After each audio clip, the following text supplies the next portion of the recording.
താല്പര്യം എന്താണെന്ന് കൂടെ നോക്കിയിട്ട് അവർക്ക് താല്പര്യമുള്ള കാര്യങ്ങൾ ആദ്യം പറഞ്ഞിട്ട് കൺക്ലൂഡ് ചെയ്യാം. അല്ല, ഒരു 7ാം ക്ലാസ് മുതലുള്ള കുട്ടികളെ കൈപൊക്കി കാണിച്ചു. 7ാം ക്ലാസ് മതി 7ാം ക്ലാസ് മതി. നിന്റെ പേരെന്താ? കേൾക്കട്ടെ. അതേ തന്നെ. എന്താ? ഗോകുലിന് എന്തെങ്കിലും ജോലിയെ കുറിച്ച് അറിയാൻ താല്പര്യമുണ്ടോ? അവനൊരു താല്പര്യമില്ല. അല്ല, എന്തെങ്കിലും അറിയാൻ താല്പര്യമുണ്ടോ? പറ. എന്തെങ്കിലും ജോലി ചെയ്യണമെന്ന് വിചാരിച്ചിട്ടുണ്ടോ? പറ മക്കളെ, എന്താ പറയാത്തത്? എഞ്ചിനീയറിംഗിന് പോകാനാണ് താല്പര്യം. കണക്കിഷ്ടമാണോ? കണക്കിഷ്ടമായ മാത്രം പോരാ, നന്നായിട്ട് പഠിക്കണം. ഇപ്പൊ എത്രാം ക്ലാസ്സിലാ? 10ാം ക്ലാസ്സിലാണ് നീ. അപ്പൊ നല്ല ഗംഭീരമായിട്ട് പഠിക്കണം. പഠിക്കുന്നുണ്ടോ? ഏതിനാ ഇഷ്ടമുള്ള സബ്ജക്ട്? ഏതാ? മാത്സ് ആണോ? ഫിസിക്സും കെമിസ്ട്രിയും ഒക്കെയോ? അത്ര ഗുണമില്ലെന്ന് തോന്നുന്നു. അങ്ങനെ ഉഴപ്പരുത്. 10ാം ക്ലാസ്സിൽ മാർക്ക് ഉണ്ടെങ്കിൽ നിനക്ക് സയൻസ് ഗ്രൂപ്പ് കിട്ടുള്ളൂ. അത് വേണ്ടേ? അപ്പൊ അത് വാങ്ങണമെന്നുണ്ടെങ്കിൽ നന്നായിട്ട് പഠിച്ചേ പറ്റുള്ളൂ കേട്ടോ. നീ ചെയ്യേണ്ടത് എന്താ? ഇപ്പൊ നന്നായിട്ട് പഠിക്കുക. എല്ലാ സബ്ജക്റ്റും നന്നായിട്ട് പഠിക്കുക. എന്നിട്ട് സയൻസ് ഗ്രൂപ്പ് എടുക്കുക. എന്നിട്ട് പോവാ. അടുത്ത ആളാരാ? കാണുന്നില്ലല്ലോ വിളക്കിന്റെ മറവില്. എന്താ പേര്? എന്താ ചെയ്യുന്ന? സയൻസ് ഗ്രൂപ്പാണ്. എന്തെങ്കിലും ജോലിയെ കുറിച്ച് അറിയാൻ ആഗ്രഹമുണ്ടോ? നിനക്ക് എന്താ ആഗ്രഹം? കേട്ടില്ല. PSC നേഴ്സ് ആവുമോ നീ? കേക്കാൻ വയ്യ. നോക്കണം. ആരെ എന്നെ നോക്കണം? നീ ഉറപ്പിച്ചിട്ടാണോ പറയണേ? ഉറപ്പാണ്? അപ്പൊ അങ്ങനെയാണെങ്കിൽ സയൻസ് ഗ്രൂപ്പ് എടുക്കണം. മനസ്സിലാവുന്നുണ്ടോ? +1 ഉഴപ്പിക്കളയരുത്. കാരണം എന്താ? +2 തോറ്റു കഴിഞ്ഞാൽ പിന്നുള്ള അവസ്ഥ വളരെ മോശമാണ്. പിന്നെ ഒന്നും ചെയ്യാൻ പറ്റില്ല. ചിലർക്കൊക്കെ ഒരു വിചാരമുണ്ട്, ഒരു സബ്ജക്റ്റ് പോയാലും പരീക്ഷ എഴുതി രക്ഷപ്പെടാമെന്ന്. ഒരിക്കലും നടക്കാത്ത കാര്യമാണ്. കാരണം നിങ്ങൾ സാധാരണ എഴുതുന്ന പരീക്ഷയുടെ 10,000 മടങ്ങ് ഇരട്ടി ടഫാണ് പരീക്ഷ. ആരെയും പാസ്സാക്കാതിരിക്കാൻ ഗവൺമെന്റ് നടത്തുന്ന പരീക്ഷയാണെന്നാണ് പൊതുവെ അതിനകത്തുള്ളവർ തന്നെ പറയുക. അപ്പൊ അതുകൊണ്ട് അതൊന്നും നോക്കി നിൽക്കരുത്. നീ ശ്രദ്ധിക്കുന്നുണ്ടോ? നീ കേരളത്തിൽ തന്നെ എവിടെയെങ്കിലും നല്ല മെഡിക്കൽ കോളേജിൽ നഴ്സിങ്ങിന് കിട്ടണമെങ്കിൽ നല്ല സ്കോർ വേണം. മനസ്സിലാവുന്നുണ്ടോ? പഠിച്ചോളണം നന്നായിട്ടിരുന്നു. ഞാൻ പറയാം എങ്ങനെ പഠിക്കണം. മോൻ എന്താ ചെയ്യുന്ന? 9ല്. നല്ല പിടിയുണ്ടോ നിനക്ക്? എന്ത് സബ്ജക്റ്റ് ഒക്കെ ഇഷ്ടം? ഫിസിക്സ് ആണോ? എന്തെങ്കിലും ജോലിയെ കുറിച്ച് അറിയാൻ ആഗ്രഹമുണ്ടോ മോന്? എഞ്ചിനീയറിംഗിന് പോവാം. പഠിക്കുന്നുണ്ടോ? ഇപ്പം മാത്തമാറ്റിക്സ് എങ്ങനെ ഉണ്ട്? കുഴപ്പമില്ല. മോളോ? എന്തെങ്കിലും അറിയാൻ താല്പര്യമുണ്ടോ? കമ്പ്യൂട്ടർ സയൻസ് ആണോ എടുത്തേക്കുന്നത്? എന്ത് മക്കളെ? അല്ല, നിന്റെ സ്ട്രീം ഇപ്പൊ എന്താണ്? സയൻസിൽ തന്നെ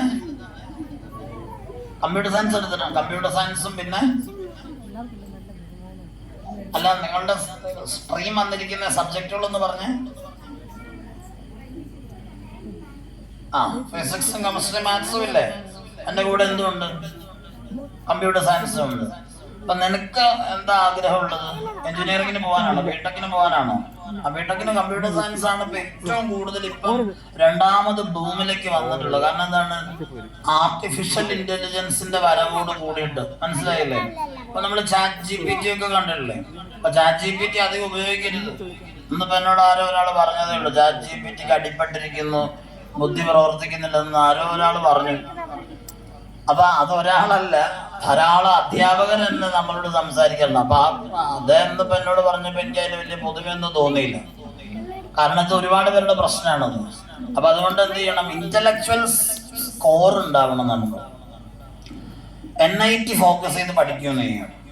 മനസ്സിലായില്ലേ? NIT കിട്ടാൻ അത്ര വലിയ ബുദ്ധിമുട്ടൊന്നുമില്ല. പക്ഷെ വർക്കോളിക് ആവണം. നന്നായിട്ട് വർക്ക് ചെയ്യണം. എന്താ ചെയ്യേണ്ടതെന്നറിയോ? എഞ്ചിനീയറിങ്ങിന് പോകാൻ ആഗ്രഹിക്കുന്ന എല്ലാവരും ചെയ്യേണ്ടത് +1 +2 നല്ല വൃത്തിയായിട്ട് പഠിക്കണം. സബ്ജക്റ്റ് നല്ല തറവായിരിക്കണം. മനസ്സിലാവുന്നുണ്ടോ? എന്നിട്ട് എന്ത് ചെയ്യുക, ഒരു വർഷം കോച്ചിങ്ങിന് പോവുക. ഇപ്പൊ കോച്ചിങ്ങിന് നല്ല സെന്റേഴ്സിൽ കിട്ടണമെങ്കിൽ തന്നെ നിങ്ങൾക്ക് +2 97% മാർക്കെങ്കിലും വേണം. എന്നാലേ കോച്ചിങ്ങുകാർ സെന്ററുകാർ തന്നെ എടുക്കുള്ളൂ. മനസ്സിലാവുന്നുണ്ടോ? അപ്പം ആദ്യം നല്ല സ്കോർ ചെയ്യുക. ഏതാ? +2 നല്ല സ്കോർ ചെയ്യുക. ഒരു വർഷം വൃത്തിയായിട്ട് കോച്ചിങ്ങിന് പോകുമ്പോൾ ഓർത്തോളണം, ഒരിക്കലും സുഖമുള്ളൊരു പരിപാടിയല്ല. നിങ്ങളുടെ ടാൻഡത്തിലോ സൈലത്തിലോ ബ്രില്യൻസിലോ എവിടെ പോയാലും ഭ്രാന്ത് പിടിക്കുന്ന രീതിയിലായിരിക്കും ആദ്യത്തെ 2-3 മാസം.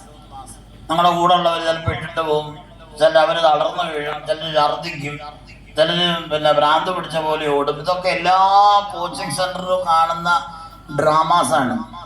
അതിലൊന്നും ഒരു കഴമ്പുമില്ല. കൺസിസ്റ്റന്റ് ആയിട്ട് നമ്മൾ ഇരിക്കണം. കാരണം എന്താണ്, നമ്മൾ നാളെ ഒരു പ്രൊഫഷണൽ ആവാനുള്ള ഒരാളാണ്. ഇപ്പോഴേ അത് ശ്രമിക്കണം. മനസ്സിലാവുന്നില്ല? അപ്പം സിസ്റ്റമാറ്റിക് ആയിട്ട് പഠിക്കുക. ഇപ്പൊ നമ്മൾ കോച്ചിങ്ങിന് പോയി ഒരു വർഷം കൃത്യമായിട്ടൊരു 4-5 മാസം എടുക്കും നമ്മൾ അത്തരം ക്വസ്റ്റ്യൻസ് ഒക്കെ ആയിട്ടൊന്ന് ശരിപ്പെട്ട് വരാൻ. ബുദ്ധിമുട്ടാണ്. കാരണം നമ്മൾ സാധാരണ പഠിക്കുന്ന മെത്തേഡ് അല്ല. കോച്ചിങ് സെന്ററിലുള്ള മെത്തേഡ് കുറച്ച് വ്യത്യാസമാണ്. അപ്പൊ ചില രക്ഷകർത്താക്കളൊക്കെ ചോദിക്കാറുണ്ട്, ഈ പഠിച്ചത് തന്നെയല്ലേ ആ പഠിക്കുന്നതും, നിനക്ക് അങ്ങ് എഴുതിയെടുത്താൽ പോരെ? അങ്ങനെ എഴുതിയെടുക്കാൻ പറ്റില്ല. അത് തെറ്റായ അപ്രോച്ചാണ്. രണ്ട് മെത്തേഡാണ്. ഇപ്പം തെർമോഡൈനാമിക്സ് പഠിച്ചിട്ടില്ലേ? ഒന്ന് ആലോചിച്ച് നോക്കിയേ. 3rd law ഓഫ് തെർമോഡൈനാമിക്സ് എന്ന് പറഞ്ഞേ എന്താ?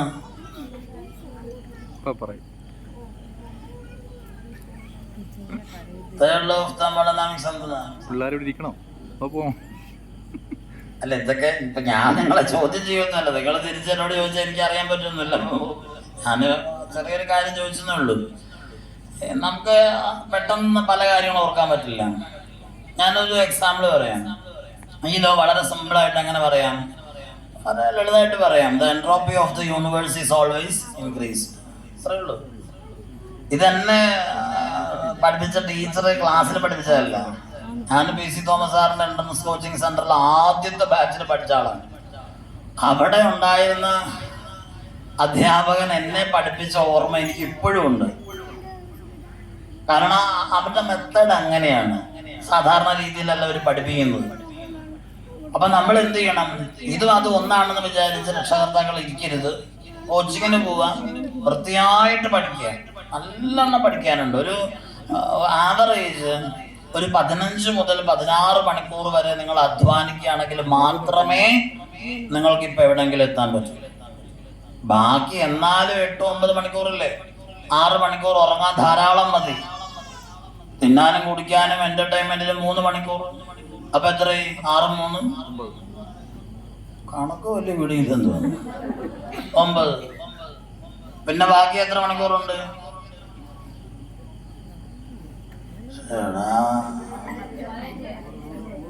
ബാക്കി 15 മണിക്കൂറല്ലേ. അപ്പൊ അത് കണ്ടിന്യൂസ് ആയിട്ട് വേണ്ട, സെഗ്മെന്റ്സ് ആയിട്ട് മാറ്റി മാറ്റി മാറ്റി വെച്ച് പഠിക്കണം. അപ്പം അങ്ങനെയുള്ളവർക്ക് ലോകം എന്തെങ്കിലും തിരിച്ചു കൊടുക്കുള്ളൂ. അത് നമ്മൾ ശീലം ഉണ്ടാക്കിയെടുക്കണം. അതുകൊണ്ട് ഇപ്പോഴേ പഠിച്ച് ശീലിക്കണം എന്ന് പറയണത്. അപ്പം NIT-യിൽ നിങ്ങൾക്ക് അഡ്മിഷൻ കിട്ടിക്കഴിഞ്ഞാൽ പിന്നെ നിങ്ങൾ പേടിക്കണ്ട. കാരണം എന്താണ്, ഇപ്പൊ കോഴിക്കോട് NIT ഉണ്ട്. കോഴിക്കോട് NIT-ൽ അഡ്മിഷൻ കിട്ടാൻ നിങ്ങൾക്ക് എളുപ്പമാണ്. കാരണം എന്താ, 50% സീറ്റുകൾ കേരളത്തിലുള്ള കുട്ടികൾക്ക് റിസർവേഷൻ ഉണ്ട്. മനസ്സിലാവുന്നുണ്ടോ? ഓരോ സ്റ്റേറ്റിലാണ് റിസർവേഷൻ ഉണ്ട്. ഇപ്പൊ കർണാടകത്തിലാണെങ്കിൽ സൂറത്കൽ NIT-യിൽ കർണാടകക്കാർക്ക് 50% റിസർവേഷൻ ഉണ്ട്. അപ്പൊ അതുകൊണ്ട് നിങ്ങൾക്ക് സുഖമായിട്ട് പോവാം. ഇവിടേക്കുള്ള ധാരാളം കുട്ടികളും പ്രദേശത്തൊക്കെ ഉള്ള കുട്ടികളൊക്കെ ഞാൻ പറഞ്ഞുതരാം. ഇഷ്ടംപോലെ പേര് പഠിക്കുന്നുണ്ട്. നിങ്ങൾക്ക് സാധിക്കാവുന്ന കാര്യം തന്നെയാണ്. അപ്പൊ അതുകൊണ്ട് എന്ത് ചെയ്യാം, ഇപ്പോഴേ പഠിച്ചു തുടങ്ങിക്കോളൂ. NIT ഫോക്കസ് ചെയ്യുക. മനസ്സിലായില്ലേ? നീയോ ഇരുന്നു മക്കളെ. സയൻസ് ആണോ? എന്തെങ്കിലും ഐഡിയ ഉണ്ടോ? പാരാമെഡിക്കൽ കോഴ്സ് ഏതെങ്കിലും ചെയ്യാനാണോ? ഏതാണെന്ന് ഐഡിയ ഉണ്ടോ? അപ്പൊ നീ ഇവിടെ വരണം. ഞാൻ നിനക്കൊരു പുസ്തകം തരാം. അതിനകത്ത് പുതിയ പാരാമെഡിക്കൽ കോഴ്സ് കംപ്ലീറ്റ് പറയുന്നുണ്ട്. മലയാളത്തിൽ എഴുതിയിരിക്കുന്നതാണ്. ഞാൻ നേരത്തെ പറഞ്ഞ ഈ പറയുന്ന cardio vascular technology, anaesthesia technology, respiratory therapy, audiology, speech therapy, അതൊക്കെ ഇതിനകത്ത് എഴുതിയിട്ടുണ്ട്. 101 ന്യൂ ജനറേഷൻ കോഴ്സുകൾ എന്ന് അതിൻ്റെ പേര്. നിനക്ക് വേണ്ടത് നീ മൊബൈലിൽ ഫോട്ടോ എടുത്താൽ മതി, എന്നിട്ട് നോക്കിക്കോളും. പാരാമെഡിക്കൽ കോഴ്സുകൾ നല്ലതാണ്, പെട്ടെന്ന് ജോബ് സെറ്റിൽ ആവാൻ നല്ല കോഴ്സുകളാണ്, മനസ്സിലായില്ലേ? അത് നല്ല ഓപ്പർച്യൂണിറ്റിയാണ്. ആ വഴിക്ക് എന്നെ പൊക്കോളൂ. ഇനി ആരാ? നീ എന്താ ചെയ്യുന്ന? ഈ മോള് അല്ല, നീ +2 കഴിഞ്ഞു. അപ്പുറത്തെത്തി. ഏതായിരുന്നു? എന്നിട്ട് ഇനി എന്താ പരിപാടി? ചേർന്നോ? അല്ല, കൊടുത്തിട്ടേക്കുവാ. എവിടെ? കേരളത്തിൽ തന്നെയാണ്? അത് പുറത്ത്? ശരി, നല്ല പരിപാടിയാണ്. പിന്നെ പ്രേമിക്കരുത് ആരെയും. തമാശ പറഞ്ഞല്ല. ഈ നഴ്സുമാരുടെ പിന്നാലെ ഒരുപാട് പേര് നടക്കും, ഒരു പണിയില്ലാത്തവന്. കാരണം എന്താ വെച്ചാല് നിങ്ങള് കുറച്ച് കഴിയുമ്പോ വിദേശത്തേക്ക് പോവുമല്ലോ, താല്പര്യമില്ലേ? അപ്പൊ എന്ത് പറ്റും ചോദിച്ചു കഴിഞ്ഞാൽ, ഈ ഒരു പണിയില്ലാതെ തോറ്റു നടക്കുന്നവനൊക്കെ നിങ്ങൾക്ക് അവരെ കൊണ്ടുപോകാൻ പറ്റും. ഞാൻ തമാശ പറഞ്ഞല്ല. അങ്ങനെ ഒരു സിനിമ തന്നെ കണ്ടിട്ടില്ല, ഞാൻ പ്രകാശ് എന്ന് പറഞ്ഞ. അതൊന്നും ഇവിടെ ഇറങ്ങില്ലെന്ന് അല്ല, ആളുകളൊക്കെ ഉണ്ട്. അപ്പൊ അതൊരു റിയൽ പിക്ചറാണത്, തമാശ പറഞ്ഞല്ല. അപ്പൊ അതുകൊണ്ട് പഠിക്കുന്ന കാലഘട്ടത്തിൽ എലഗന്റായിട്ട് പഠിക്കണം, ശ്രദ്ധിച്ചോളണം. ഇപ്പൊ നീ നഴ്സിംഗിന് തന്നെ പോക്കോളൂ. ഈ മോൾ എത്രയില്ല? ഇവിടെ ഇരിക്കുന്ന ഫ്രണ്ടിലിരിക്കുന്ന 8ലോ? നിനക്ക് എന്തെങ്കിലും ഐഡിയ ഉണ്ടോ? നഴ്സിംഗിന് പോകാനാ? മൊത്തം നഴ്സുമാരാണല്ലോ. കുഴപ്പമില്ല. അപ്പുറത്തെ മോളും കൊമേഴ്സ് ആണ്. ഗംഭീര കോഴ്സാണ്. എന്തെങ്കിലും ഐഡിയാസ് ഉണ്ടോ? ബാങ്ക് കോച്ചിങ്ങിനാണ്, ഗുഡ് ജോബാണ്. പക്ഷെ ബാങ്ക് കോച്ചിങ് പണ്ടത്തെ പോലെ എളുപ്പമല്ല. മെയിൻസും പ്രിലിംസും ഒക്കെ ഉള്ളതാണ്. പഴയ തുടങ്ങണം. വല്ലതും തുടങ്ങിയോ? മറ്റേത് ഹെവിയാന്ന് പറഞ്ഞിട്ട് ഇപ്പൊ +2 ആയോ +1 ആയോ? +2 ആയി. അപ്പൊ സമയം പോയി. അപ്പൊ ഇനിയിപ്പം ഡിഗ്രി എടുക്കുന്നില്ലേ? ഏതാ എടുക്കുക? ബികോം വിത്ത് കമ്പ്യൂട്ടർ ആപ്ലിക്കേഷൻ എല്ലാം എടുക്കണം. വെറും ബികോം മാത്രം എടുക്കരുത് കേട്ടോ. എന്നിട്ട് എന്ത് ചെയ്യണം എന്നറിയോ? എന്നിട്ട് എന്ത് ചെയ്യണം? വീട്ടിൽ കിടന്ന് ഉറങ്ങരുത്. കോളേജിൽ ചെല്ലുമ്പോൾ നല്ല രസമായിരിക്കും. ഒരുപാട് പുതിയ കൂട്ടുകാര്, പുതിയ പരിപാടികള്, പല പല കാര്യങ്ങള്. 3 കൊല്ലം പറന്നങ്ങോട്ട് പോകും. അത് കഴിഞ്ഞ് പിന്നെ നമ്മൾ ഇങ്ങനെ ഇരിക്കും, ഇനിയിപ്പോ എന്താ വേണ്ടെന്നറിയാതെ. അപ്പൊ ഇപ്പൊ പറഞ്ഞ ബാങ്ക് കോച്ചിങ് ഒക്കെ അവിടെ ചെല്ലുമ്പം മറന്നെ പോകും. കാരണം അങ്ങനെയാണ് അറ്റ്മോസ്ഫിയറിക് കണ്ടീഷൻസ് വരിക, മനസ്സിലായില്ലേ? അപ്പൊ എന്ത് ചെയ്യണം? ഒരു സൺഡേ ബാച്ചിൽ ഇപ്പോഴെ ജോയിൻ ചെയ്യണം. അതായത് ഇപ്പൊ ഡിഗ്രിക്ക് ചേരുമ്പോ തന്നെ. ഇവിടെയൊക്കെ കോച്ചിങ് സെന്റേഴ്സ് ഇല്ലേ? ഇവിടെ അടുത്ത ടൗൺ ഏതാണ്? കൊട്ടാരക്കരയോ? അടൂര് അടുത്തല്ലേ? അടൂര് കോച്ചിങ് സെന്റർ ഇല്ലേ? ഉണ്ടാവേണ്ടതാണ്. അപ്പൊ അവിടെ സൺഡേ ബാച്ച് ഒക്കെ ഉണ്ടാവും, അവിടെ ജോയിൻ ചെയ്യണം. എന്നിട്ട് ഈ 3 വർഷവും ബാങ്ക് കോച്ചിങ്ങിന് തയ്യാറായാലേ പിന്നെ എഴുതിയെടുക്കാൻ പറ്റുള്ളൂ. പിന്നെ 1 വർഷം കൊല്ലത്തോ മറ്റോ വീട് വിട്ട് നിന്ന് തന്നെ കോച്ചിങ്ങിന് പോകണം. അതിനൊക്കെ വിടില്ലേ? അമ്മയെ നോക്കുകയാണോ? അമ്മയുണ്ടോ ഇവിടെ? കാണോ അമ്മ? അത് ഉറപ്പില്ലേ? അല്ല, അമ്മ ഏതാണ്? ശരിയാ, അതിനെ വിടുകയല്ലേ? അതിനെ വിടണം. അത് പഠിച്ചോളൂ നന്നായിട്ട്. അപ്പൊ ലക്ഷ്യബോധം പഠിക്കുമല്ലോ. അത് ഈ അമ്മമാരുടെ കുഴപ്പമില്ല. അവള് പഠിച്ചോളും, നല്ല കുട്ടിയോളൂ. അവളെ വിടണം, പിടിച്ചു വെക്കരുത്, വീട്ടിൽ കെട്ടിയിടരുത്. അവള് പഠിച്ചോളും. പഠിക്കണം. നീ നിന്റെ ടൈം പെർഫെക്റ്റ് ആണ്, നിനക്ക് ലക്ഷ്യമുണ്ട്, നീ ചെയ്തോളൂ. ശരിയോ മോളോ? +1 എന്ത് ഗ്രൂപ്പാ? നല്ല പിടിയുണ്ടോ? ഇനി എന്തെങ്കിലും ഐഡിയാസ് ഉണ്ടോ? എന്താ ഐഡിയ? നഴ്സിംഗ് തന്നെയാണ്. എല്ലാവരും നഴ്സിംഗിലാണ്. നല്ലതാണ്. പക്ഷെ കേരള എൻട്രൻസ് എഴുതി എടുത്തോളണം, നീറ്റ് എഴുതി എടുക്കണം, എപ്പോഴേ പഠിച്ചോളണം. കുഴപ്പമൊന്നുണ്ടോ? കുഴപ്പമില്ല. ബയോളജി ഒക്കെ നന്നായിട്ട് പഠിച്ചോളാം, കെമിസ്ട്രി നന്നായിട്ട് പഠിക്കണം. മനസ്സിലായില്ലേ? മോളോ? 10ലാ? ഇനി എന്താ ഭാവി പരിപാടികൾ? കുടിച്ചോ. സിവിൽ സർവീസിന് പോകാനായിട്ട് ധൈര്യമായിട്ട് നീ പ്രൊസീഡ് ചെയ്തോ. അതിനെ കുറിച്ച് നിനക്ക് ഐഡിയാസ് ഉണ്ടോ? ഏതെങ്കിലും പുസ്തകങ്ങൾ വായിച്ചിട്ടുണ്ടോ നമ്മള്? വായിച്ചിട്ടില്ല. അല്ല, ആദ്യത്തെ സ്റ്റെപ്പ് ആയല്ലോ. എന്തൊക്കെയാ വാങ്ങിച്ച് വെച്ചേക്കുന്നേ? ഈ ഹരികിഷോറിന്റെ ഏതെങ്കിലും പുസ്തകം വാങ്ങിച്ചിട്ടുണ്ടോ? നിങ്ങൾക്കും ജയിക്കാം സിവിൽ സർവീസ്, ആ ടൈപ്പ് ഇല്ല. അപ്പൊ ഇവിടെ പുസ്തകമുണ്ട്, നീ വരണം, വന്നിട്ട് എടുത്ത് നോക്കണം. സിവിൽ സർവീസ് എന്ന് പറഞ്ഞാൽ എന്താ പ്രശ്നം എന്നറിയോ? കള്ളത്തരം കാണിക്കാൻ പറ്റാത്തൊരു പ്രോഗ്രാമാണ്. മനസ്സിലായില്ല? ഇപ്പോഴേ തുടങ്ങിയ ഇറ്റ്സ് ഓക്കെ. അത് കാരണം എന്താണ്? നമ്മൾ ഡിഗ്രി ഏതാണ് എടുക്കേണ്ടത്, അതെങ്ങനെ പഠിക്കണം, അതിന്റെ ഫൗണ്ടേഷൻ എങ്ങനെയായിരിക്കണം. ഇപ്പൊ നിനക്ക് പെർഫെക്റ്റ് ടൈമാണ്. പിന്നെ ഒരു കാര്യമുള്ളത്, കൺസിസ്റ്റൻസി വേണം. കുറച്ച് കാലം എടുക്കും, കാരണം അത്രത്തോളം കോമ്പറ്റീഷൻ ഉള്ള ഫീൽഡാണ്. കോമ്പറ്റീറ്റേഴ്സ് ഒരുപാട് പേരുണ്ട്. സിസ്റ്റമാറ്റിക് ആയിട്ട് പോകണം. നിനക്ക് വഴങ്ങുന്ന സബ്ജക്റ്റ് ആയിരിക്കണം നീ ഡിഗ്രിക്ക് പോകേണ്ടത്. അപ്പം ആ സൈഡിൽ കൂടെ എന്തും ചെയ്യാം, SSCയും കൂടെ നോക്കാം. കാരണം ക്ലബ് ചെയ്ത് പോകണം. SSCയുടെ കോച്ചിങ്ങിനും സിവിൽ സർവീസിന്റെ കോച്ചിങ്ങിനും സമാനതകൾ ഒരുപാടുണ്ട്. UPSC. അപ്പം ഒരു ജോബ് സെക്യൂരിറ്റി അത്യാവശ്യമാണ് നിനക്ക്. മനസ്സിലായില്ല? അപ്പൊ SSCക്ക് വേണ്ടിയിട്ട് ഇപ്പോഴേ GK വേണം, ജിയോഗ്രഫി വേണം, റീസണിങ് വേണം. അതൊക്കെ ഇപ്പോഴേ തുടങ്ങണം. SSCയുടെ ഗൈഡും കൂടെ വാങ്ങിക്കണം. എന്നിട്ട് സിവിൽ സർവീസിന്റെ സിലബസ് നോക്കിയിട്ട് ഇത് രണ്ടും കൂടെ ക്ലബ് ചെയ്ത് പഠിക്കണം. ഡിഗ്രി ലെവൽ കഴിയുമ്പോൾ SSC എഴുതി എടുത്തു കഴിഞ്ഞാൽ നിനക്ക് ഡൽഹിയിലോ വല്ലോ പോയി കഴിഞ്ഞാൽ നല്ല കോച്ചിങ് സെന്ററിൽ പോവാം. സുഖമായിട്ട് നിനക്ക് സിവിൽ സർവീസിലേക്കുള്ള പാത്ത് കറക്റ്റ് ആവും. അപ്പൊ ഇവിടെ വന്ന് നോക്കണം നീ. സിവിൽ സർവീസിൽ ഒത്തിരി പുസ്തകങ്ങൾ വെച്ചിട്ടുണ്ട്. വലിയ സബ്ജക്റ്റ് ആണ്. കേൾക്കാൻ തീരുമ്പോഴേക്കും ഒരു ഐഡിയ ഉണ്ടാക്കിയെടുക്കണം കേട്ടോ. ശരി, ഇത് കഴിയുമ്പോ നോക്കാം. ഇനി ആരാ? ആ മോളോ? ഒന്നും കേൾക്കാൻ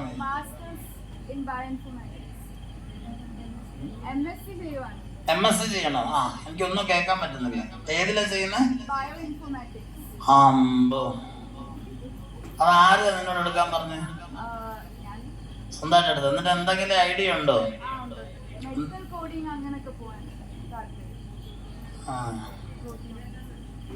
എവിടെ പോവും? പുറത്തോട്ട് പോവോ? വിടുവോ? ഈ ബയോ ഇൻഫർമാറ്റിക്സ് പഠിച്ച ഒരുപാട് പേരുണ്ട്. എനിക്ക് ആ കോഴ്സ് കേൾക്കുമ്പോ പേടിയാവും. നീ നല്ലവണ്ണം നേരത്തെ ശ്രദ്ധിക്കണം. ഇപ്പൊ ഏത് ഇയറായി? സെക്കൻഡ് ഇയർ ആയി. ഇപ്പോഴേ നോക്കണം. കോഡിംഗ് ഒക്കെ പഠിക്കാൻ തുടങ്ങിയിട്ടുണ്ടോ? ബേസിക് കഴിഞ്ഞു. അപ്പൊ നോക്കണം. ഇപ്പോഴേ ഈ Naukri.com അങ്ങനത്തെ ഒക്കെ രജിസ്റ്റർ ചെയ്തിട്ടുണ്ടോ? ഫ്രഷേഴ്സ് വേൾഡ് ഒക്കെ നേരത്തെ രജിസ്റ്റർ ചെയ്യണം. മറ്റേ ലാംഗ്വേജ് ഏതെങ്കിലും ഉണ്ടോ? പൈത്തൺ ഉണ്ടോ? അപ്പൊ അതൊക്കെ നേരത്തെ സെറ്റ് ചെയ്യണം. ഇല്ലെങ്കിൽ നിന്നെ ആരെങ്കിലും കല്യാണം കഴിച്ചോണ്ട് പോകും. പിന്നെ അത് ഞാൻ തമാശ പറഞ്ഞല്ല, പിന്നെ നമ്മൾ കുടുങ്ങിപ്പോവും. കാരണം ഈ MSc ഒക്കെ കഴിയുമ്പോഴേക്കും വീട്ടുകാർ പറയില്ല, കല്യാണം കഴിക്കാനൊക്കെ പറഞ്ഞു തുടങ്ങിയിട്ടുണ്ടാവണം ഇപ്പോഴേ, അല്ലേ? അപ്പൊ പറഞ്ഞില്ലെങ്കിൽ നല്ല കാര്യമാണ്. അപ്പൊ പറഞ്ഞാലത് നിർത്തിക്കോളൂ. അവിടെ ജോലി വാങ്ങിക്കട്ടെ. അമ്മ ഉണ്ടോ അവിടെ? അവിടെ പോയി അവൾക്ക് ജോലി വാങ്ങിച്ചിട്ട് കല്യാണം കഴിപ്പിക്കാം കേട്ടോ. ഇതൊരു സമ്മതല്ലാത്ത. അവള് നല്ല കുട്ടിയാണ്. അവള് ബയോ ഇൻഫർമാറ്റിക്സ് അവള് സ്വന്തമായിട്ട് എടുത്തെങ്കിൽ അവൾക്ക് ധാരണ ഉള്ളതുകൊണ്ടാ. ഞാൻ സ്നേഹം കൊണ്ട് പറയാ കേട്ടോ. അവൾക്ക് ഒരു ലക്ഷ്യബോധം ഉണ്ട്. അവളെ നന്നായിട്ട് ആ കാര്യങ്ങളൊക്കെ അവൾക്ക് അറിയാം. അവള് കുറെ തപ്പി പിടിച്ചിട്ടുണ്ടത്. മനസ്സിലായില്ലേ? അവള് പൈത്തണൊക്കെ ചെയ്തെങ്കിൽ അവൾക്ക് നല്ല ധാരണയുണ്ട്. അതുകൊണ്ട് നിങ്ങൾ അവളെ ഉപദ്രവിക്കരുത്. ഇടയ്ക്കിടയ്ക്ക് കല്യാണം വല്ല ഗൾഫുകാരനൊക്കെ കൊണ്ടുവന്ന് അവളെ വരട്ടരുത്. അവള് പഠിക്കട്ടെ. അവൾക്ക് ജോലി കിട്ടും എന്തായാലും കേട്ടോ. നന്നായിട്ട് ആ കുട്ടി അത് ചെയ്തോളും. കാരണം ഒന്നാമത്തെ അതൊരു റയറായിട്ടുള്ള ഒരു സ്ട്രീമാണ്. ജോലി നമുക്ക് സെറ്റ് ചെയ്യാനായിട്ട് കുറച്ചധികം സ്കില്ല് നമ്മൾ ഉപയോഗിക്കേണ്ട കോഴ്സൊക്കെയാണത്. അപ്പം അവളത് ചെയ്തോളും. നീ നന്നായിട്ട് നോക്കണം. പുറത്തേക്ക് പോകാനായിട്ടുള്ള സംവിധാനം ചെയ്യണം കേട്ടോ. ഇവിടെ നിന്നിട്ട് ഒരു കാര്യമില്ല. പുറത്തേക്ക് പോകാൻ നോക്കണം. അമ്മ പറയും നിന്നെ കാണാതെ എനിക്ക് അയാൾക്ക് വെറുതെ പറയണതാ. അത് അച്ഛനോടൊക്കെ അമ്മ ഇടയ്ക്കിടയ്ക്ക് പറയണതാ. അതുകൊണ്ട് അതിലൊന്നും ഒരു കാര്യമില്ല. അപ്പൊ നീ ധൈര്യമായിട്ട് പറന്ന് പൊക്കോളണം. കാരണം ബയോ ഇൻഫർമാറ്റിക്സ് പഠിച്ചാൽ നിങ്ങൾക്ക് പുറത്ത് ഒരുപാട് സാധ്യതകളുണ്ട്. ഇവിടെ സാധ്യത ആയി വരുന്നതേ ഉള്ളൂ. അതിൻ്റെ മനസ്സിലായില്ല, കാര്യങ്ങൾ അറിയാലോ. അപ്പൊ അതുകൊണ്ട് ആ സമയം പോട്ടെ. മോളോ ഫസ്റ്റ് കഴിഞ്ഞു. എന്നിട്ടോ അഗ്രികൾച്ചർ നോക്കുക. എന്നിട്ടോ അഗ്രികൾച്ചർ മതിയോ? എന്നിട്ടോ കൃഷി ഓഫീസർ ആവുമോ? ജോബ് ഓപ്പർച്യൂണിറ്റി നോക്കണ്ടേ മക്കളെ? അഗ്രികൾച്ചർ പഠിച്ച എന്ത് ജോലി കിട്ടും?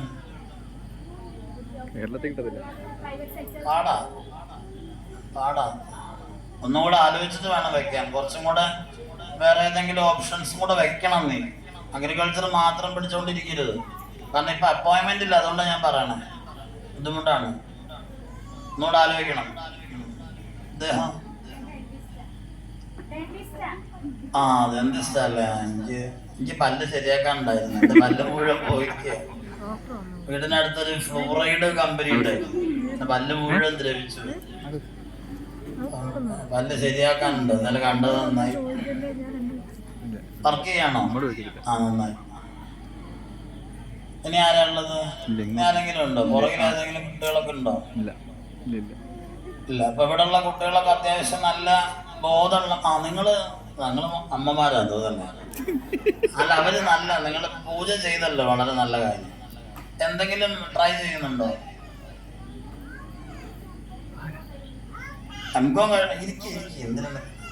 എംകോം കഴിഞ്ഞോ? ഭയങ്കര ഗ്രേറ്റ് ജോബാണല്ലോ. എന്നിട്ട് എന്തെങ്കിലും പരിപാടി ഉണ്ടോ? കഴിഞ്ഞേ ഉള്ളൂ. വരുന്നേ ഉള്ളു അല്ലേ? ഈ Gulati institute of finance and taxation എന്നൊരു സാധനം കേട്ടിട്ടുണ്ടോ?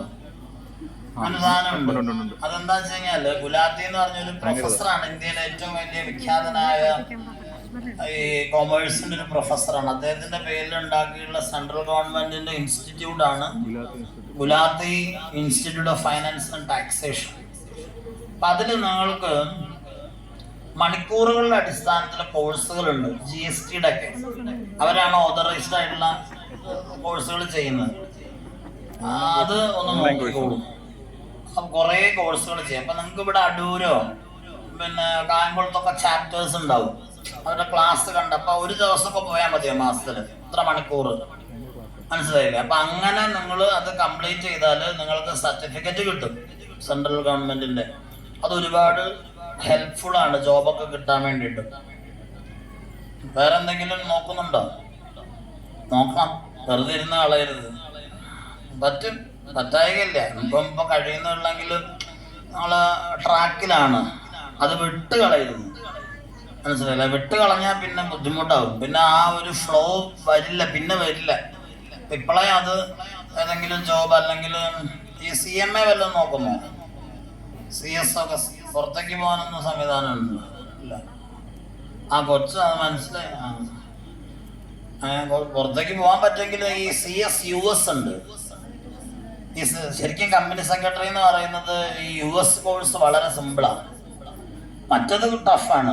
കമ്പനി സെക്രട്ടറി ഇന്ത്യൻ ഭയങ്കര ബുദ്ധിമുട്ടാണ്, അറിയാലോ. ഒരെണ്ണം പോയാൽ പിന്നെ മൊത്തം എഴുതണം, അങ്ങനത്തെ പ്രശ്നങ്ങളൊക്കെയാണ്. CS അങ്ങനെ, US അങ്ങനെയല്ല. പുറത്തേക്ക് പോകാൻ താല്പര്യം ഉണ്ടെങ്കിൽ അത് നോക്കാവുന്നതാണ്. അല്ലെങ്കിൽ പിന്നെ എന്ത് ചെയ്യണം? ഈ പറയുന്ന രീതിയിൽ ബാങ്ക് കോച്ചിങ്ങോ കുറച്ചും കൂടെ നന്നായിരിക്കും തോന്നുന്നു. MCOM അല്ലേ, അപ്പൊ കുറച്ചും കൂടെ എളുപ്പമായിരിക്കും തോന്നുന്നു. ബാങ്ക് കോച്ചിങ് ഒന്ന് ട്രൈ ചെയ്ത് നോക്കും. താല്പര്യം ഉണ്ടോ? അപ്പൊ അങ്ങനെ നോക്കും. വിടണ്ടത്. കാരണം ഇപ്പോഴേ ആ ട്രാക്കിലൊന്നും കയറിപ്പോയാൽ കുറെ പ്രയോജനം. ജോലി വേണം. ജോലി ഇല്ലെങ്കിൽ നമ്മൾ ആകെ പെട്ടു വിഷമിച്ചു പോകും. എന്തെങ്കിലും നോക്കുന്നുണ്ടോ? ഒപ്റ്റോമെട്രിസ്റ്റ് ആണ്. നന്നായി. കുട്ടികൾക്കൊക്കെ പറഞ്ഞു കൊടുക്കാമല്ലോ. എവിടെയാ പഠിച്ചത്? ആണോ? നന്നായി നന്നായി. ഇപ്പൊ എവിടെ വർക്ക് ചെയ്യുന്നുണ്ടോ? വർക്ക് ചെയ്യാൻ നോക്കണുണ്ടോ? നല്ല വേക്കൻസി വരും. നിരന്തരമായിട്ട് അന്വേഷിച്ചുകൊണ്ടിരിക്കണം. ഇവിടെ തന്നെ കറങ്ങണമെന്നില്ല. അതിനെ കൊണ്ട് പോയാൽ മതിയെന്ന് ഒന്നും കുഴപ്പമൊന്നുമില്ല. അതൊക്കെ നമ്മൾ വിചാരിക്കുന്ന പോലെയാണത്. ജോലി വേണം. ജോലി ഇല്ലെങ്കിൽ ഒരു സുഖം ഉണ്ടാവില്ല. കുഞ്ഞുങ്ങൾ പെട്ടെന്ന് വളർന്നൊക്കെ വന്നോളൂ, അവര് ശരിയായിക്കോളും. അത് ഒരു തടസ്സമായിട്ട് കണക്കാക്കണ്ട. നമ്മൾ വിചാരിക്കുന്ന പോലെയൊക്കെ കുറച്ചൊക്കെ കഷ്ടപ്പാടുണ്ടാവും. കഷ്ടപ്പെടുമ്പം നമ്മളിപ്പോൾ ഈ ഡോക്ടേഴ്സിനൊക്കെ കണ്ടില്ലേ, ഇപ്പം MD പോകുന്ന ആളുകൾ, പല ആളുകളും പ്രഗ്നൻ്റ് ആയിരിക്കും. ചിലർ പ്രസവം കഴിഞ്ഞിട്ട് പിന്നെ കൊച്ചിനെയും കൊണ്ട് ഇച്ചിരി 2 മാസമുള്ള കൊച്ചിനെയും കൊണ്ടൊക്കെ പോകുന്നവരുണ്ടാകും. അങ്ങനെ ഒരുപാട് പ്രശ്നങ്ങളുണ്ട് ഇതിനകത്ത് സ്ത്രീകളാകുമ്പം. കാരണം എന്താ പറയുക, നമ്മുടെ സമാജത്തിന്റെ വ്യവസ്ഥ അങ്ങനെയാണ്. ഇപ്പൊ 35 വയസ്സ് വരെ ഒരു ചെറുപ്പക്കാരൻ PhD എടുത്തുകൊണ്ട് നടക്കുകയാണെങ്കിൽ അവനോട് ആരും ഒന്നും ചോദിക്കൂല. അതേസമയം ഒരു സ്ത്രീ MSc കഴിഞ്ഞ് PhDക്ക് പോവാന്ന് പറഞ്ഞു കഴിഞ്ഞാൽ ആകെ കുഴപ്പം, ഏതാണ്ട് മഹാപരാധം ചെയ്യുന്ന പോലെയാണ് സമാജം കാണുക. അത് മറ്റൊരു തലം. അതുകൊണ്ട് നിങ്ങൾ പതുക്കെ സെറ്റ് ചെയ്താൽ മതി. എന്തായാലും ജോബ് അന്വേഷിക്കും, ശരിയാവും എന്തായാലും. അപ്പൊ എന്തായാലും ദീർഘിപ്പിക്കുന്നില്ല. എന്തായാലും കുട്ടികൾ 2-3 കാര്യങ്ങൾ പറയാം. നമ്മളെങ്ങനെയാ പഠിക്കേണ്ടതിനൊരു സിസ്റ്റം ഉണ്ടാക്കി വെക്കണം. അത് മറക്കരുത്. ഞാനിതൊരു ക്ലാസ് ആയിട്ടൊന്നും എടുത്തതല്ല. നമ്മൾ കുറച്ച് കുട്ടികൾ ഇവിടെ വന്നപ്പോൾ അവരോടൊന്ന് സംസാരിച്ചു എന്ന് മാത്രം കൂട്ടിയാണ്. സിസ്റ്റമാറ്റിക് ആയിട്ടുള്ളൊരു പഠനം വേണം. ഇവിടെ +1 +2 കുട്ടികളൊക്കെ ഉണ്ടല്ലോ, അവരോടും കൂടിയേ പറഞ്ഞു. ചെറിയ കുഞ്ഞുങ്ങൾക്ക് അത്ര സമയമൊക്കെ ശ്രദ്ധിക്കാൻ പാടാം. അതായത് ക്ലീഷ പരിപാടിയാണ് എപ്പോഴും നല്ലത്. ഇപ്പം നിങ്ങളൊരു സബ്ജക്റ്റ് ഉണ്ടെങ്കിൽ ആ സബ്ജക്റ്റ് എടുത്ത് വെച്ച് കൃത്യമായിട്ട് വായിച്ച് പോയിന്റ് ചെയ്ത് തന്നെ നോട്ട് എഴുതണം. സബ്ജക്റ്റ് വേണം നമ്മുടെ കയ്യിൽ. ഇപ്പം മാത്തമാറ്റിക്സ് ഒക്കെ ആണെങ്കിൽ ഒരു ഇക്വേഷൻ എഴുതി കറക്റ്റ് ചെയ്യാനുള്ള ഒരു പുസ്തകം കൂടെ വേണം. ചെറിയൊരു കുട്ടി പുസ്തകം കെമിസ്ട്രിക്കും ഒക്കെ വെക്കണം.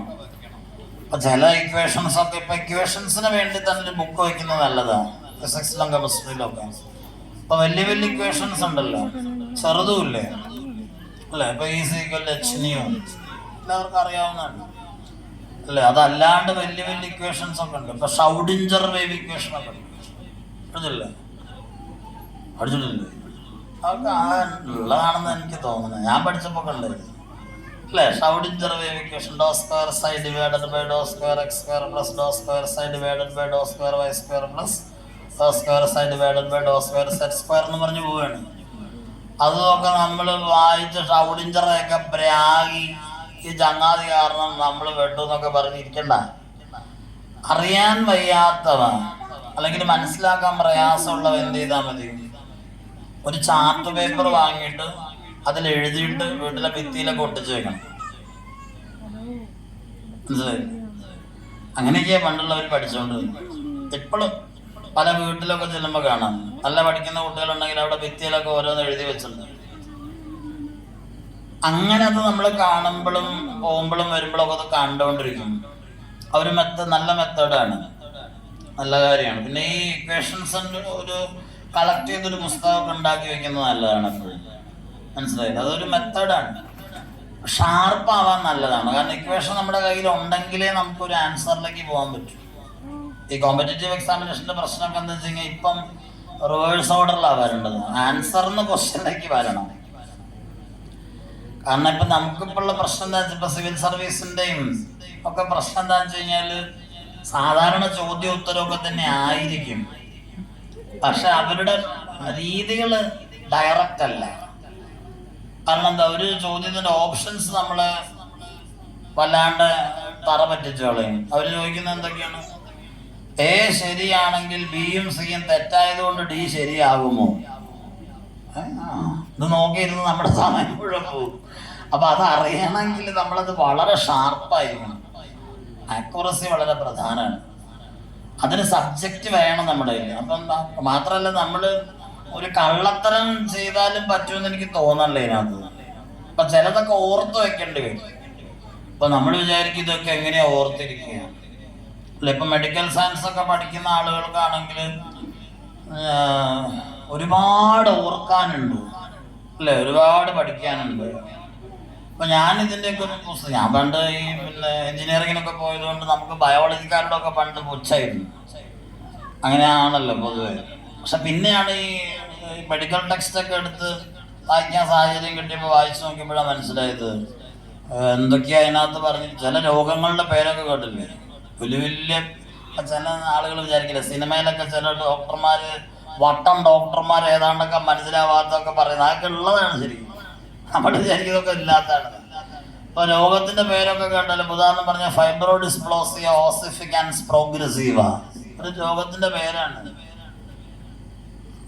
എന്ത് പേരത്? പാരോക്സിസ്മൽ കൈനീസിജനിക് ഡിസ്റ്റോണിയ ഒക്കെ രോഗത്തിൻ്റെ പേര്. അതൊരു കഥ പോലെ മനസ്സിലാക്കണം. FOP എന്നാ പറയുക, ഫൈബ്രോ ഡിസ്പ്ലോസിയ ഓസിഫിക്കാൻസ് പ്രോഗ്രസീവ എന്ന് പറഞ്ഞാൽ ഇറ്റ്സ് എ ജെനറ്റിക് ഡിസോർഡർ ആണ്. ഒരു എല്ല് വളർന്ന് വലുതായിട്ട് അത് ഒരു എൻഡ് പോയിന്റിൽ എത്തണം, അവിടെ അത് സ്റ്റോപ്പ് ആവണം. അതിനൊരു ജീനുണ്ട്. ആ ജീൻ തകരാറിലായി കഴിഞ്ഞാൽ എന്ത് പറ്റും? എല്ലിൻ്റെ വളർച്ച നിയന്ത്രണാതീതമാകും. പക്ഷെ അത് അങ്ങനെ വളരില്ല, സാഹചര്യം കിട്ടണം. നമ്മളെവിടെയെങ്കിലും ഒന്ന് മറിഞ്ഞു വീണപ്പോൾ നമ്മുടെ ശരീരം ഒന്ന് കല്ലിച്ചു എന്ന് വെച്ചോ, മാംസം, പേശി, ഫൈബർ, ആ ഭാഗം മുഴുവനും എല്ലായിട്ട് മാറും. എന്തൊരു അവസ്ഥയെന്ന് ആലോചിച്ച് നോക്കും, പേടിയാവും നമുക്ക്. അവസാനം ഈ എല്ല് കംപ്ലീറ്റ് വളർന്ന് വളർന്ന് വളർന്ന് നമുക്ക് കൈയൊക്കെ മടക്കാൻ പറ്റാത്ത അവസ്ഥയെ അവസാനം ഒരു ചില്ലുകൊട്ടാരം പോലെ നമ്മൾ താഴെ വീണ് മരിക്കും. അതാണ് ഫൈബ്രോ ഡിസ്പ്ലോസിയ ഓസിഫിക്കാൻസ്. ഓസിഫിക്കാൻസ് എന്ന് പറഞ്ഞാൽ ആ എല്ലിൻ്റെ വളർച്ചയാണ്, പ്രോഗ്രസീവ, വളർന്നുകൊണ്ടിരിക്കുന്നത്. അപ്പം അങ്ങനെ നമ്മൾ മനസ്സിലാക്കി പഠിച്ചാൽ ഒരിക്കലും മറക്കില്ല. അതിന് സമയമെടുക്കണം, പഠിക്കുന്ന ആസ്വദിക്കാൻ പറ്റണം. അല്ലാതെ നമ്മൾ യാന്ത്രികമായി പോകരുത്. ചിലതൊക്കെ യാന്ത്രികമായിട്ട് പഠിക്കേണ്ടി വരും. പക്ഷെ പഠനം ആസ്വദിക്കാനായിട്ട് സാധിക്കണമെങ്കിൽ നമ്മൾ ഇരിക്കണം, കുറേ നേരം ഇരുന്ന് മനസ്സിലാക്കി അതിൻ്റെ മർമ്മം എന്താണെന്ന് അറിയുമ്പോഴാണ് അത് പഠിക്കാൻ സാധിക്കുക. മടുപ്പ് വരും, അത് സ്വാഭാവികമാണ്. അപ്പം എന്തെങ്കിലും ചെറിയ എൻ്റർടൈൻമെൻറ്റ്സ് ഒക്കെ ചെയ്യുക, ഒന്ന് നടക്കുക, ഒന്ന് ഓടുക, അല്ലെങ്കിൽ എന്തെങ്കിലും കഴിക്കുക. കണ്ടമാനം കഴിക്കരുത്, ഉറങ്ങിപ്പോകും. അപ്പം എന്തെങ്കിലും നമുക്ക് ഇഷ്ടമുള്ളതൊക്കെ ചെയ്യുക. നമുക്ക് നിയന്ത്രിക്കാൻ പറ്റുന്ന കാര്യങ്ങളൊക്കെ നമ്മൾ ചെയ്യും. ഇപ്പം മൊബൈൽ ഫോൺ തുടരുതെന്നൊന്നും പറയുന്നത് ശരിയല്ല, ഒക്കെ ആയിക്കോട്ടെ. പക്ഷെ നമുക്ക് തന്നെ ആ ജാതി വസ്തുക്കൾ നമ്മളെ തിന്നാതിരുന്നാൽ മതി. നമ്മൾക്ക് നമ്മളിലൊരു നിയന്ത്രണം ഉണ്ടാക്കാൻ സാധിച്ചാൽ മതി. അതാണ് അവിടെ നമ്മൾ ചെയ്യേണ്ടത്. അപ്പം ഏതായാലും പിന്നെ ദീർഘിപ്പിക്കാൻ ഉദ്ദേശിക്കുന്നില്ല. അപ്പോൾ കുട്ടികളൊക്കെ വളരെ ഭംഗിയായിട്ട് ഒരുപാട് കാര്യങ്ങൾ അവർക്ക് തന്നെ ബോധ്യമുള്ളതാണ്. അപ്പം ഞാനിവിടെ 50 പുസ്തകങ്ങൾ ഇവിടെ വെച്ചിട്ടുണ്ട്. 50 പുസ്തകങ്ങൾ പരിചയപ്പെടണമെങ്കിൽ 1 മണിക്കൂർ വേണം. അതുകൊണ്ട് ഞാനതിന് മുതിരുന്നില്ല. നിങ്ങളിവിടെ വന്നോളൂ. യജ്ഞം തീരുന്നവരെ ഈ 50 പുസ്തകങ്ങൾ ഈ ഡെസ്കിൽ ഉണ്ടാവും. അത് എല്ലാവർക്കും എടുത്ത് പരിശോധിക്കാവുന്നതാണ്. നാളെ രാവിലെ മുതൽ നിങ്ങൾക്ക് വന്ന് നിങ്ങൾക്ക് വേണ്ടതൊക്കെ മൊബൈലിൽ അങ്ങനെ കോപ്പി പേസ്റ്റ് ചെയ്യാം. അത് റെഫർ ചെയ്യാൻ ബുദ്ധിമുട്ടില്ല. പിന്നെ ഒരു ചെറിയൊരു ബ്രോഷർ എല്ലാവർക്കും തരാം. മുതിർന്ന കുട്ടികൾക്ക് മതിയാവുന്നത്. അത് ഒന്ന് ആരെങ്കിലും ഒന്ന് കൊടുത്തത്.